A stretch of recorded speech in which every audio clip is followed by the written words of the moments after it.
Tiana Walker is a 55-year-old retired Marine and now owner of a handgun and AR-15 rifle. I just want to be prepared for whatever changes come, whether it be in the law or whether they're trying to mess with the constitutional rights of the people. I want to be prepared.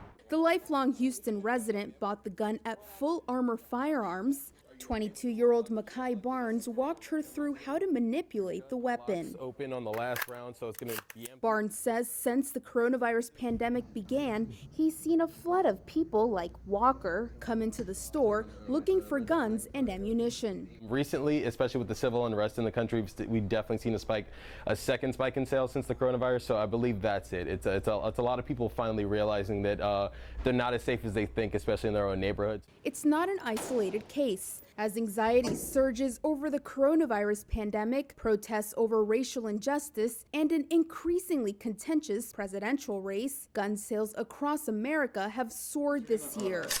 FBI data disclosed earlier this month showed its background check system has become overwhelmed, causing checks to be delayed and allowing gun sales to proceed without them.